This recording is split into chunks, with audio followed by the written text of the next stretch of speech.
baca. Ngopi sambil ngobrol pajak.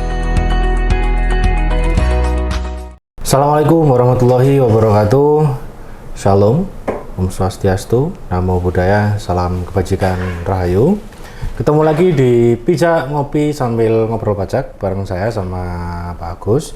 Nah, hari ini kita sebenarnya pengen sedikit merespon Pak Agus. Belakangan ini kan kayak kita lihat di sosial media, itu kan kelihatan banget kayak ada yang namanya mengarah ke trust issue ya Pak, antara masyarakat terutama WP gitu, terkait dengan pemenuhan kewajiban perpajakan. Akhirnya kan sempat kemarin muncul tagar-tagar untuk nggak bayar pajak lah ke negara gitu, karena sanksi atas penggunaan dananya nanti seperti apa dan sebagainya gitu. Nah mungkin di video ini saya pengen kita agak flashback lagi, karena kita kayaknya udah lama banget nggak ngomongin hal-hal yang basic ya. Kita mungkin akan bagi ini jadi dua video, dimana dua video ini akan membahas seputar tax planning mungkin ya intinya, bagian dari tax planning gitu. Karena kan narasinya yang berkembang banyak banget, jangan Pak nggak usah bayar pajak gitu. Kalau pajak dipakai begini terus nggak boleh, berarti lebih baik nggak usah dan yang lain gitu. Jadi saya akan coba bagi dan kita mungkin akan minta istilahnya insight dari Pak Agus berkaitan dengan tax avoidance sama tax evasion. Nah di video yang kali ini teman-teman sekalian mungkin nanti bisa ikut berdiskusi mungkin via kolom komentar atau yang lain ya, dan mungkin mudah-mudahan juga teman-teman bisa dapat tambahan-tambahan informasi mengenai proses-proses yang dilakukan terutama mungkin oleh WP, terutama perusahaan juga dalam melakukan tadi yang namanya tax avoidance atau tax evasion. Nah di video kali ini saya ingin kita fokus ke avoidance-nya. Ya, kalau kita breakdown ke bahasa Indonesianya sebenarnya kan namanya avoidance kan berarti salah satu bentuk penghindaran ya Pak. Sama-sama dari avoid sama evasion kan sama-sama menghindar sebetulnya. Gitu. Kalau kita mau ngomongin legal nggak legal atau bisa nggak bisa, sebenarnya avoidance ini apa sih Pak? Tax avoidance. Ya Mas Alfi. Tax avoidance sebetulnya kalau kita dari awalnya kan ini berawal dari sifat dasar manusia ya. Ya intinya tidak ikhlas, tidak rela kalau apa yang dia dapat sebagian harus dia korbankan untuk menyumbang negara. Sebenarnya ini kewajiban ya. Ya berawal dari sini akhirnya ya namanya wajib pajak, bisa orang pribadi bisa badan. Ya selalu berupaya bagaimana supaya kewajiban pajak kita bisa menjadi seminimal mungkin. Ya ini sebetulnya tax avoidance ini merupakan ranah dari tax planning ya. Perencanaan pajak. Tujuannya sama sih, efisiensi di bidang pajak. Ya kalau dikatakan legal enggak sih sebetulnya tax avoidance ini.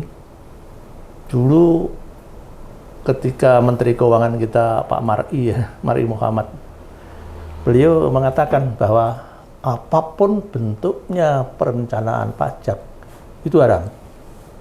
Jadi beliaunya mengharamkan, karena tujuannya ya satu tadi, mengecilkan pajak ya yang nantinya akan diterima oleh negara.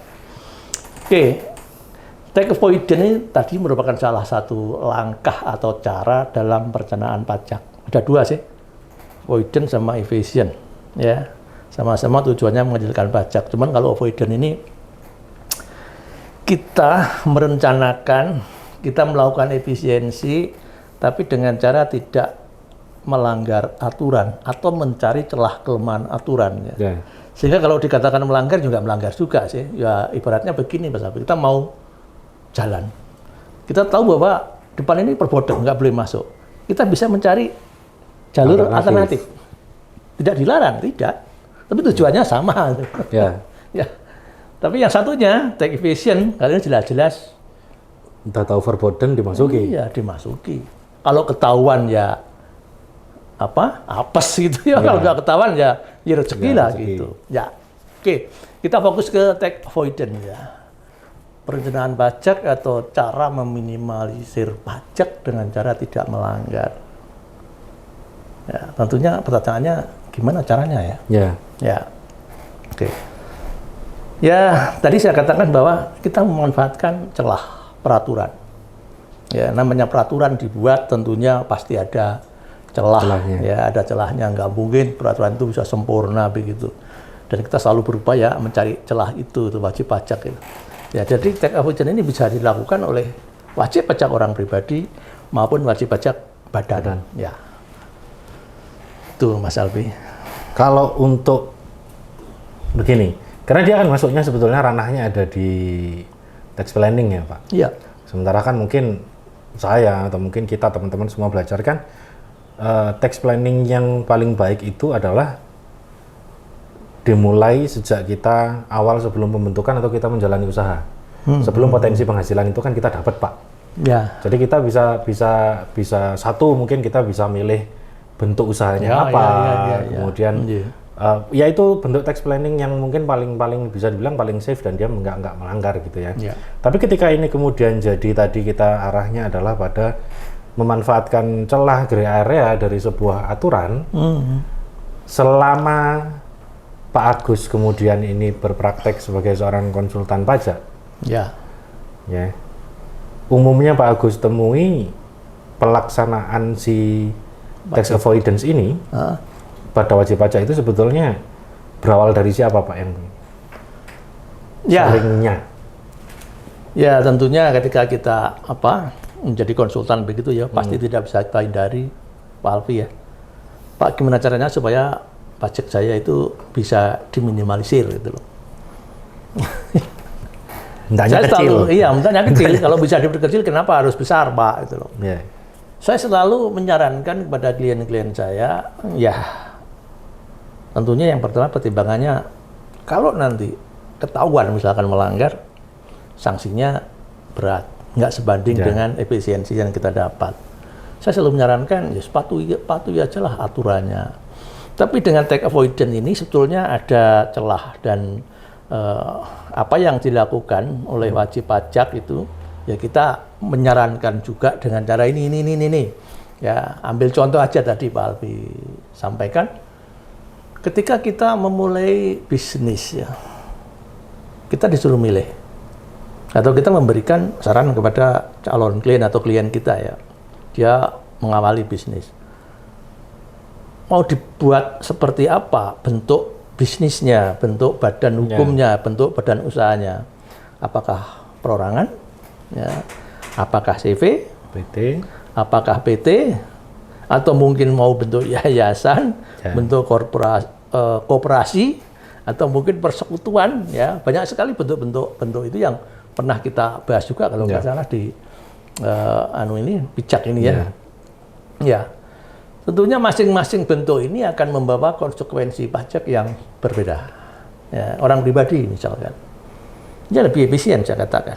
Karena nanti ketika kita bisnis pribadi, kita menggunakan pembukuan untuk menghitung pajaknya berdasarkan laba, itu masih ada pengurang lagi adalah zakat dan PTKP.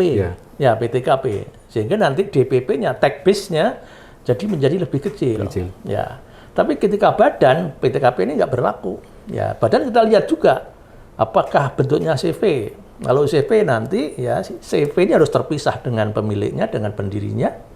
Ya, nanti masing-masing ini subjek pajak yang berbeda. Tentunya CV ini pasti akan kena pajak. Nah, ketika keuntungan CV ini dinikmati oleh pribadi, ya ini nggak kena pajak. Itu kelebihannya. Tetapi ketika orang pribadi pendiri CV ini merangkap sebagai pengurusnya CV, dia dapat gaji, maka gajinya nggak boleh dibiayakan. Nah, pilihan-pilihan ini mana yang kira-kira lebih efisien itu bisa kita lakukan ya. Yang tadi tax avoidance ya mana yang lebih efisien. Sekarang PT juga begitu. Ya, PT itu kelebihannya apa? Ya, PT tetap kena pajak atas penghasilan yang dia peroleh. Ketika pendiri atau pemegang saham ini merangkap sebagai direktur atau komisaris, dia dapat gaji boleh dibiayakan oleh PT. Tetapi ketika ada dividen dibagikan kepada pemegang saham, ya itu bisa jadi objek. Dia objek kena pajak lagi, pajak dividen ya. Nah, ini pilihan-pilihan ini bisa dianalisis begitu ya. Kalau koperasi bagaimana? Ya hampir sama sih, SAU nanti juga ujung-ujungnya tuh. Terus kalau yayasan bagaimana? Ini saya selalu tidak menyarankan jangan pilih yayasan kalau Anda masih mau pengen mencari keuntungan. Ya. Kalau mau bikin yayasan itu niatnya sudah ya lillahi ta'ala, amal ya, sosial ya. Jangan pernah bikin yayasan kalau Anda mau bisnis ya. Mau bisnis, mau cari keuntungan. Karena kita tidak boleh mengambil keuntungan dari yayasan itu. Jadi pemilihan bentuk ini Mas Alfi ya. Jadi yang pertama bisa kita kaji. Mana pajaknya lebih efisien. Ini nggak melanggar. Ya. Yang kedua, kita ini misalkan kita mau mengembangkan bisnis kita. Sudah berjalan. Kita mau bikin cabang atau bikin entitas yang terpisah semacam anak perusahaan begitu ya. Nah, ini ketika ada fasilitas kan, jadi kita memanfaatkan fasilitas tarif yang lebih rendah ketika omset kita belum melebihi jumlah tertentu ya. Ini biasanya ini dipilih untuk memanfaatkan fasilitas pengurangan tarif tadi ya. Tuh. Selain itu juga ini memilih metode untuk menghitung beban penyusutan. Karena kita tahu bahwa di pajak itu cara menyusutkan aset tetap ya itu kita hanya ada dua pilihan, garis lurus atau saldo menurun dengan tarif yang sudah ditetapkan oleh peraturan ya.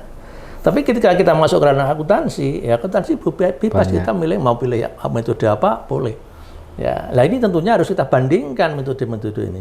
Mana yang efeknya terhadap pajak tahun berjalan dan yang akan datang nanti yang ya ketika kita memutuskan tahun awal ini biasanya kan keuntungan kita kecil ya. Nah, kaitkan dengan beban ini. Kita pilih yang mana kira-kira yang lebih bisa membuat pajak terutangnya lebih efisien, lebih kecil itu. Tuh. Terus juga ini pemilihan alternatif tertentu atas transaksi tertentu. Ambil contoh transaksi yang terkait dengan tenaga kerja. Ya, karena kita tahu bahwa apa yang didapat oleh naker itu kan pasti objek bagi naker, ya, beban bagi perusahaan, pemberi kerja, ya. Ada pilihan diberikan dalam bentuk uang atau fasilitas. Meskipun sekarang fasilitas pun kena pajak untuk level tertentu, tapi untuk level-level yang ini kan ya alternatif itu bisa kita pilih sehingga dampaknya bagi karyawan juga kalau toh kena pajak kecil, bagi perusahaan tetap bisa membiayakan. Nah, alternatif ini yang bisa kita pilih mana yang pajaknya lebih efisien. Juga alternatif pembiayaan kalau kita mau pengadaan aset misalkan, kita leasing, kita utang ke bank, kita bangun sendiri, ya. Atau kita sewa, ya. Ini semua bisa kita kaji mana yang efek pajaknya lebih ringan bagi perusahaan. Jadi cara-cara inilah yang umum dilakukan oleh wajib pajak baik orang pribadi maupun badan, yang tentunya tadi tujuannya satu, bagaimana supaya pajak terutang kita jadi efisien. Ya ini tentunya untuk melaksanakan ini, ya perusahaan harus punya tenaga accounting yang andal, tenaga pajak yang andal.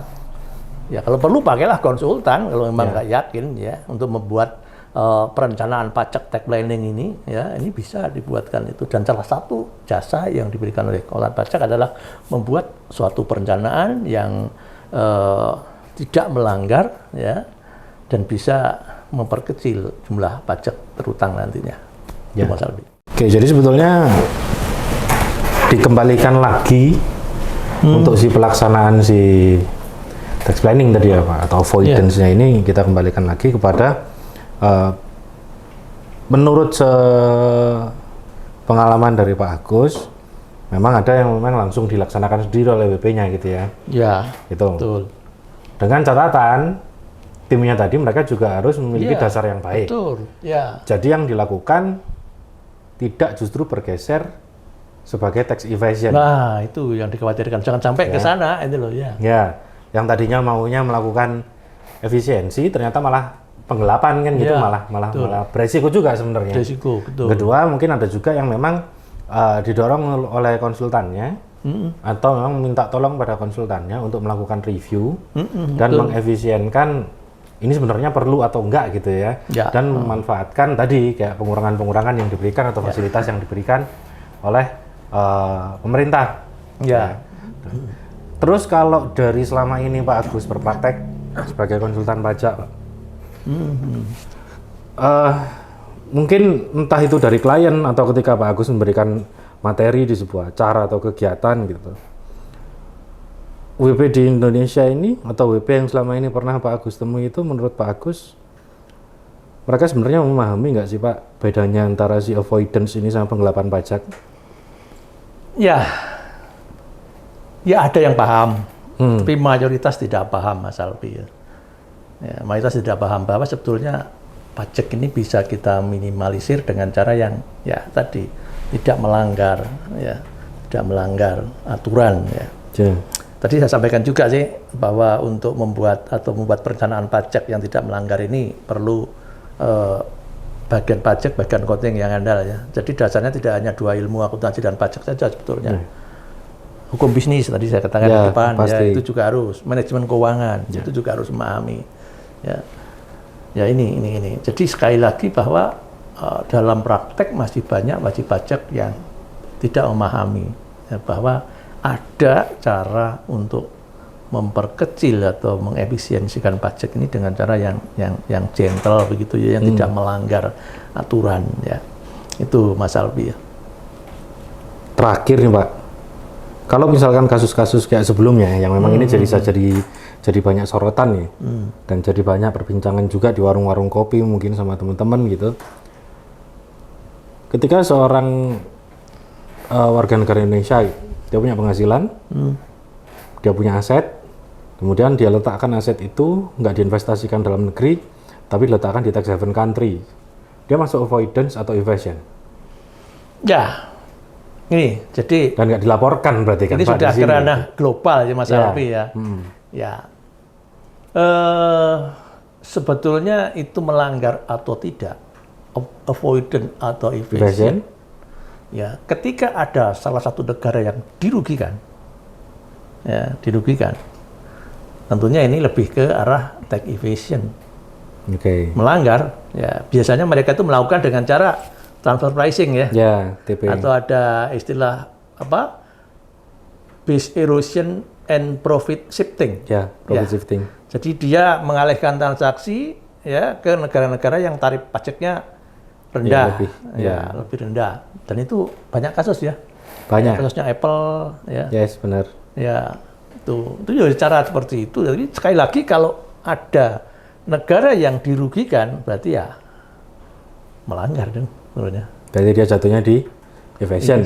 Ya, menurut saya. Jadi mungkin itu salah satu pertanyaan yang memang rame ya, dan di media sosial juga sering banget keluar pembahasan bagaimana kemudian dengan praktek-praktek seperti tadi disampaikan kayak profit shifting, kemudian penggunaan fasilitas yang ada di tax haven country dan yang lain.